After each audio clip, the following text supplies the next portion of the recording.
Okay, so first of all, what I wanted to do was, I went and worked out. A good friend of mine, a buddy of mine, one of my best friends actually that lives here, he started this thing where at 6 o'clock in the morning, a bunch of guys get together only on Wednesdays, right? Once a week, 6 o'clock in the morning, and we do an hour-long workout on the beach. And then we do just like a quick little word of encouragement, pray, and then we leave. And he was talking to us this morning. He's like, I want to remind you, like I did this at 6 o'clock for a reason, not seven, like people wanted, because most people are kind of up and going by seven in our world. But at six, you gotta like set your alarm. It's a commitment. Most of us had to set our alarm for around five to make sure we're there ready to work out at six. And so it's like it's a commitment. And when we're committed, it's funny how our attitude changes. It's funny how things that we aren't committed to yet, even if we show up, we're not prepared. But when we're committed, we're prepared, right? I knew that we were going to be working out and doing all kinds of stuff out there in the sand, which is very unique because if you've never worked out in sand before, like you use muscles you never thought you'd use before. So it's like 520 and I'm rolling out my muscles because the last thing I'm gonna do is go injure myself, the old man that I am, on the sand, right? I was committed, so I was prepared. Okay. And then he said, he gave his talk, and I thought this was so fascinating. I've actually never heard this before, and it was so good. I mean, I guess I cognitively knew it, but I never heard it before. He said, July 4th, 1776, America, like our freedom was founded. Like we declared independence. That is Independence Day. However, we really didn't get free for another 7 years. There was actually a lot of battles that took place and a lot of fights we had to go overcome and conquer and win, and a lot of things we had to get in place before we were actually a free nation. And he's like, I want to encourage you guys.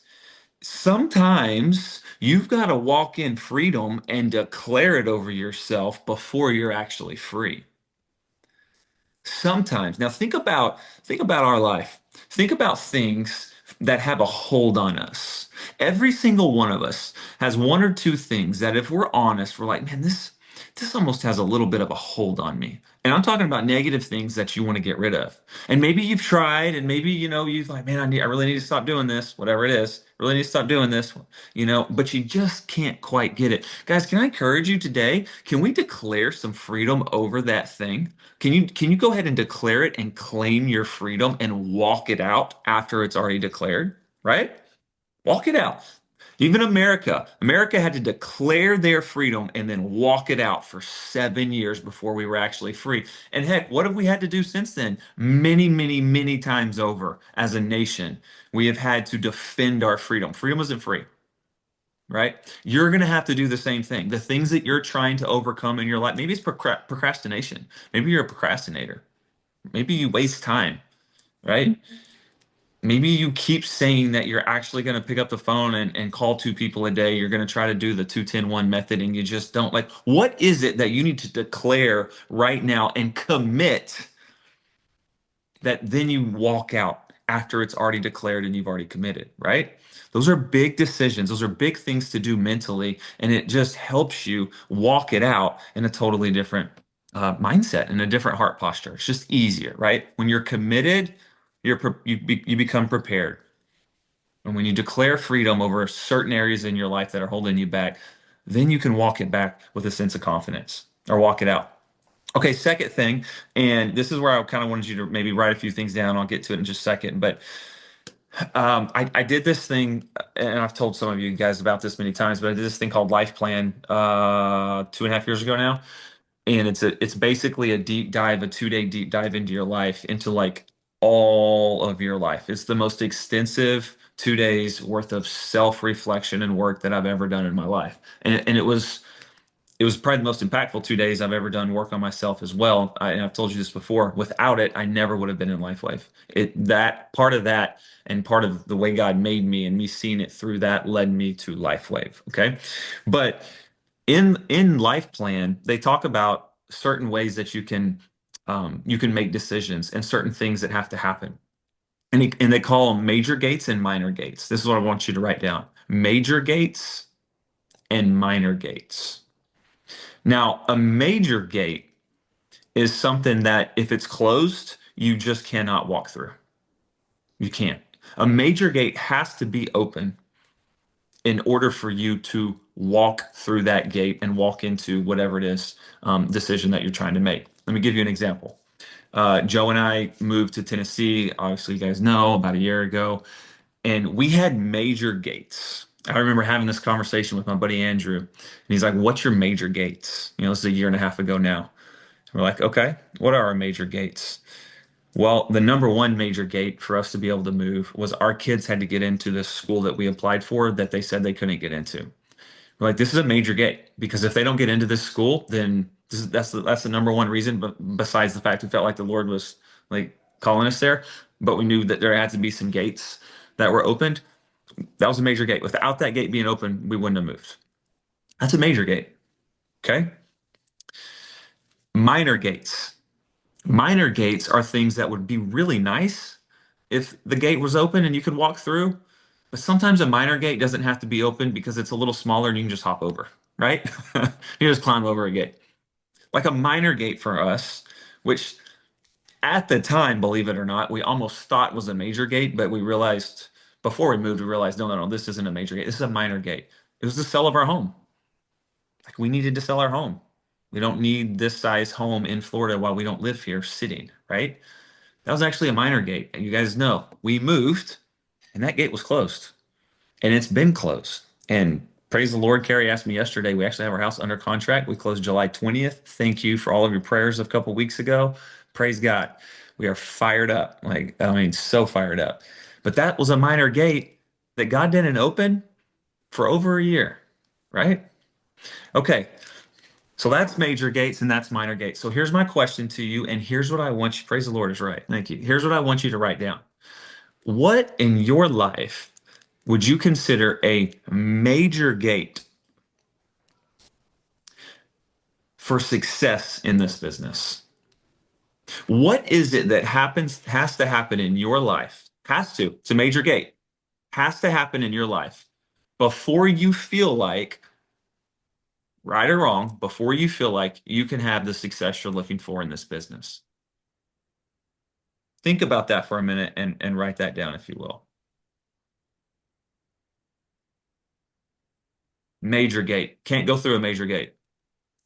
Has to happen. And by the way, I do believe that in this business, for you to have the success you want, there are some major gates. I really do. Okay. After you get that, I'm not trying to rush you, but after you get that, now I want you to write down maybe 2 to 3 minor gates that this would be so much easier if this gate opened. I can do it without it. I can hop the gate, but man, it'd be easy, or excuse me, it'd be a lot less friction if we just walk through it. Where's some minor gates?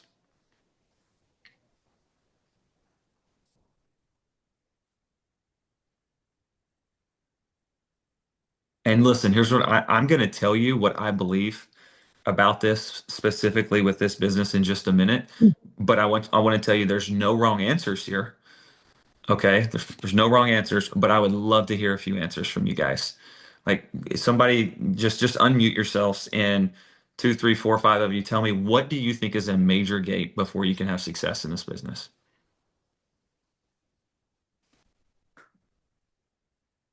Go, Miss Judy. For me, and I've been dealing with this for months now. If I don't get my computer stuff, the internet stuff down pat, I'm doomed. I'm good at with leading people, getting them excited, giving them hope, telling testimonies, all of those kinds of things. But it's the computer part, the back office, and that sort of thing, to get them started and hold their hand while they're getting started. So technology for you, Miss Judy. Thanks. Is that right? Yep. Okay, so technology, you would say technology is a major gate. Okay. Who else? Thank you for sharing that. Appreciate that. Okay, I'm gonna go share it on this one. Hmm. Um, Confessions here. Major gate for me is the level of paper chaos I have in my main sitting room. Ever Okay. since I had a new heat pump put in, which meant pipes coming in the sitting room and everything, because I got the furniture, everything's all over the place. And I cannot have any head clear space. I do, because I've actually been signing brand partners up and doing all that, but the way it feels to me, I look at it and I think, oh my God, I think I can go for a walk. Okay. Because, So is it fair to say disorganization? oh God, yeah, Okay. absolutely. So that's a major gate for you. Absolutely. Okay. Go ahead, Miss Jane. Okay. I have to say that mine is procrastination. I talk to people all the time, and it's the follow-up for me. And I've got a list, and when I look at it, it just stops me. Now, Judy sponsored me, and we together know what our issues are. And I have a little more of that technology. When she gets back, we're going to go over it. So I need her for accountability. So I just have to say, taking that step to say, okay, Judy, we're going to get together, we're going to make this happen so we can each take care of our issues. So Thank give you. me, Miss Jane, give me one word. What would you describe that as a major gate, if you could? Um, you know, Procrastination, I think, comes from fear. Fear. Hmm. Okay. I Hmm. like it. That's great. Thank Hmm. you. Fear. Major gate for you. Fear. Hmm. Hmm. Okay. Go ahead, Hmm. Julia. I just need to apologise in advance. England are playing at football, so if you hear some screaming, shouting, or swearing, my husband is watching the match. For me, it's getting out and meeting enough people to be a success in the business. Okay. So we'll say new relationships. Okay. Go ahead, Jonah. You can finish out major gates for us.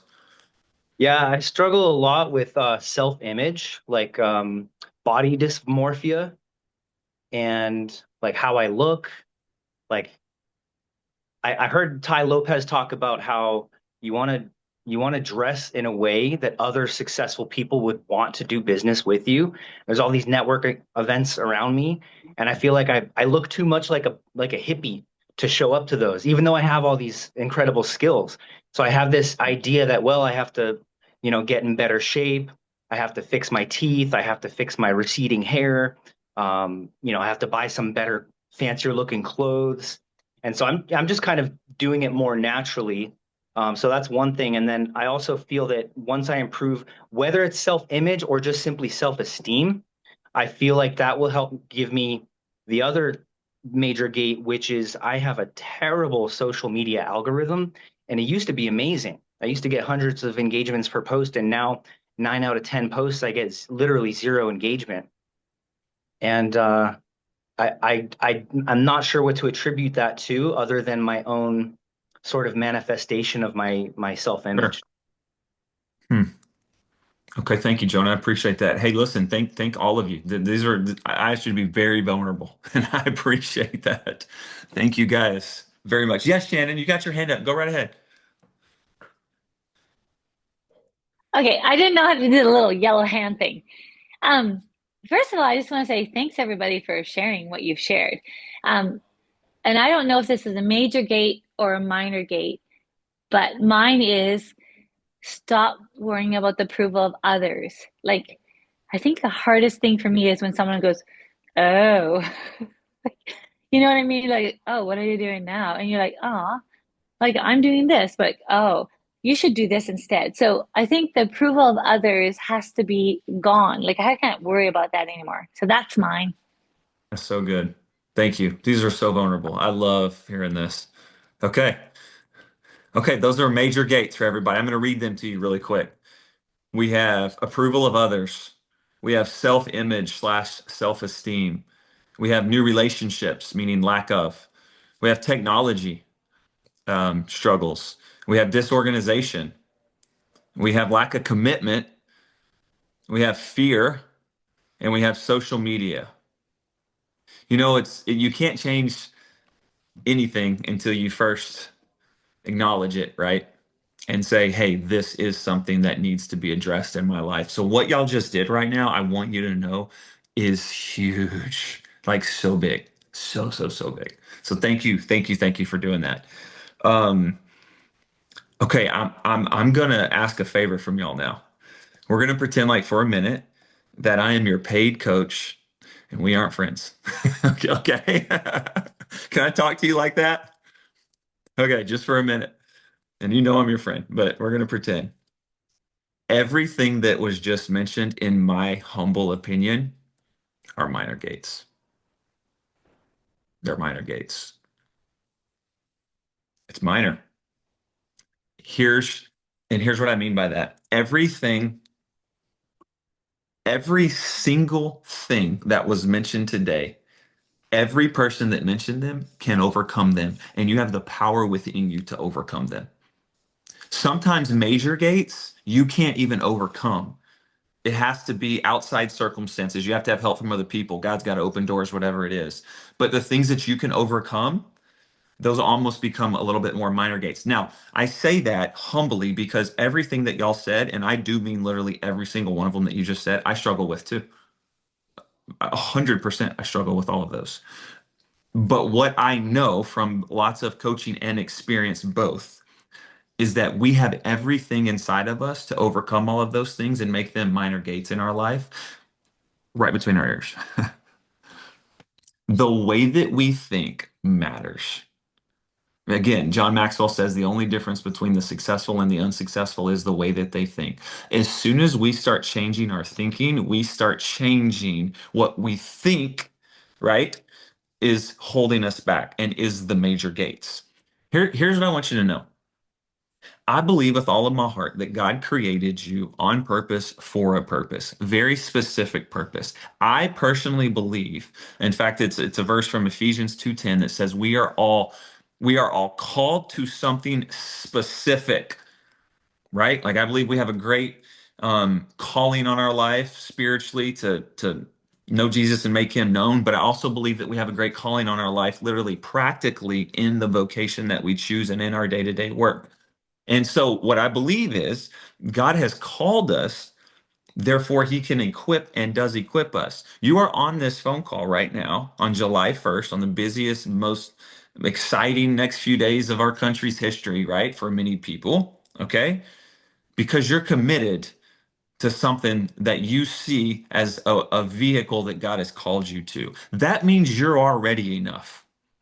That means that you already have overcome the fear. You already have overcome the self-image. You've already who cares about technology, right? We're going to figure it out, right, Miss Judy? Like we're going to get it. You are already enough. When you have everything you need in here and everything that you need in here, the rest is just details. That's it. This business is 95, in my opinion, percent mental, and everything else is details. The technology is details, right? Overcoming like all the relationships, details, disorganization, details. Like it's all about your mindset. So, what I want to encourage you today, if possible, is, and you may have to spend some time praying and meditating on this and really like having some conversations with yourself. But I want you today to change these major gates to minor. I want you to change them to minor. And what a coach told me one time when I was going through this exercise is he said, okay, let me ask you a question. You've given me a lot of very valid major gates, which you all have as well today. Let me ask you a question. If I told you, if I told you that I could guarantee the outcome you're looking for in just 6 months, whatever that is. He's like, give me your number of recruits, your income, your customers, like whatever it is, whatever that looks like for you. If I could guarantee it, do you think you could overcome those? And so I'm like guaranteed, like God is allowing me to guarantee this to you, right? You need $10,000 a month in 6 months, and I can guarantee you if you will overcome those things, you can get it. Do you think you could overcome them? And I'm like, yeah, of course, 100%. He's like, then they're minor gates because it's just right here because you truly don't believe yet that you can actually have what you say you want. I was like, you're right. You're right. That's actually true. Like it really does all come back to our belief in ourself and in our abilities and in our confidence that God gave us. And the only way that we build that is by getting into action. Guys, the same buddy actually that I was having the workout with today. Well, y'all have heard him, Andrew. If you come to Destin, you heard Andrew Matrone speak, the bald-headed guy, the real passionate guy, right? You've heard him speak. He's amazing. And he told me, the other day, he's on his entrepreneur journey as he's a pastor, and he's like, Kyle, I feel like I'm hitting some walls at times. I'm just hitting some walls. And I was encouraging him. I was like, bro, all good things are in motion. All good things. You are doing what you have to be doing. You are putting yourself out there. You are making the connections. You have planted so many seeds that still are underneath the top of the soil, like they're still in the dirt. And you're like, why do I keep planting? I don't even know. I don't even want to plant anymore. I'm like, because all good things are in motion. Because the moment that you stop and the moment that you become still, you become an actual target for the arrows of life to start shooting at you. And that's where all the bad things come. You have to get in motion. So all of this stuff can be dealt with and I know it's easiest thing to say, hardest thing to do, a better heart posture, a better mental state, and action. That's it. Jonah, I think about what you said. And I'm like, do you know who some of the most who some of the most attractive people to me like that I am so attracted, not like physically, you know what I mean, but like I'm so attracted, I just want to be in your circle and like in what you're going on. It's the people who actually, and I was anybody that dresses up, no big deal, but it's the people that are just casual. Like when I walk into a room and I see somebody that's just like they're just them and I love it, and then I have a conversation with them and I'm like, that bro's deep.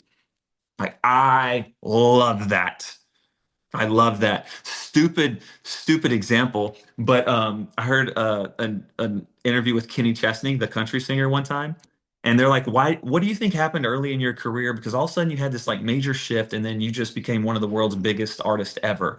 And he's like, "Early in my career, I thought I had to be like George Strait, who's one of the greatest country artists of all time.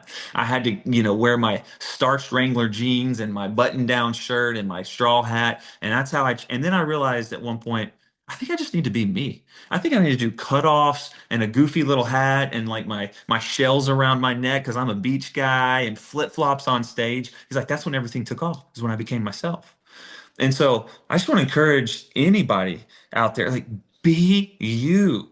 Be you. You are what the world needs and you are what your business needs, right? So go to those meetings, do those things. I mean, you guys see me at events, I have no shame. I walk in like I walk in. And it's like, I'm sorry. Like Jay Atkins, he walks in like he walks in and he doesn't apologize for it easy. We always laugh. I'm like, Jay, you're always in a suit and I'm pretty much always without a collar. So like that's just how we roll. And I love it. And I love him for it. And he loves me for it. But that's how we roll. But those are the major gates today in your life that I want to encourage you to take to minor. Because the other thing about this business is it never gets easier, you just get better. And that's true in life too, isn't it? Man, life never gets easier. We just get better, right? So that's my 25 minutes today. I thought it was going to be shorter. We got 5 minutes for anybody to share what's on your heart, and then we'll let you go on this Wednesday. You can just unmute if you want to share. Want to share This is one? not on my heart, but happy Canada Day. There you go. Canada, Canada. Awesome. Okay. I like it. I didn't know it was Canada Day. There, see, thank you. You're welcome. Go ahead, Jonah. This is a little bit vulnerable, and it could sound like a victimhood mindset, but it's actually a strength, like a positive that I had. So, long story short, I moved today, and it took every dime that I had. Even though I'm doing well in LifeWave, I'm not going to say how much I'm doing. When I tell other people doing, they're like, "Wow, I'm like, I wish I was doing that." But for me, I'm like, I spent 16 grand on coaching that I never finished. So I mismanaged my money. So I've been basically paycheck to paycheck, even though I'm pulling in what I would consider decent money. And then my e-bike had a malfunction and it took even more. So it's very humbling. But my point is this: I got to a point where I'm okay. I don't need to recruit quite as much. I've already recruited like 92 people in a year and a half. I'll let my team do a little. I'm confessing because I know my team is on this call. I'm like, I'll let them do a little bit now. And I got my butt kicked because I have to work extra hard to kind of keep my head above water. And I got a little comfortable with not pushing myself as hard. And this happened many years ago in a previous company where I was making way more than I'm making now, where I had the same exact thing happen. Like, I don't need to do what I did. I can stop planting so many seeds. They'll sprout in their own time. And I just got so kind of down on myself. I was kind of sad about it for a couple of days. And I was just praying to God, like, show me what I need to do, show me who I need to talk to. And the sadness, it kind of overwhelmed me. I had to just like let it, feel it to heal it. And then yesterday and the day before, I got so inspired to go and look at every single corner and grain of sand in my back office. In other words, every single affiliate, where they're at, where their next steps are. And I used to be obsessed with doing that every single day. And I lost track because I frankly got a little bit, I don't know if lazy is the right word, but like, yeah, I guess a Complacent. little bit, yeah, complacent. And it's kind of like, oh crap, I thought I outran the tiger and it's actually like right behind me. And now I'm like, whew, good thing I know how to run. You know what I mean? So what I just want to say is like, guys, if you're getting close to that state, like don't let that happen. Eric Worre says it all the time. You What happens is people get used to their success and they stop doing the things that they did that it took to get there. And I'm remembering that lesson now, and I'm so fired up and so inspired. I finally got my first new recruit in town. When she's back from her vacation, we're going to plan our first event. I'm going to get a minimum of 30 people there, and it's on. I'm scared. I don't know how I'm going to do it, but I just said I'm going to do it, so it's going to Go. happen, you know. But I just want to say, like, we all have ups and downs, but don't stop paddling because you never know when that unexpected, bike mishap or car or housing bill or whatever. Like do more than you think you need, plant more. And if you have more food than you need, you can share it with your neighbors. So I just want to share that little humbling No, wisdom. thank you for sharing that. That encouraged me so much. I know that encouraged everybody. Gosh, thank you for sharing that. Praise God too. Let's go. Get your new one and get back at it. You said something that's so wise. Thank the Lord I know how to run. For real. A lot of people don't know what to do. And you're like, no, I know what to do. I just didn't do it for a little bit. Anybody been there? I'm sure raise both hands. Thank you, Jonah. One more person. We got 2 minutes. One more person want to share?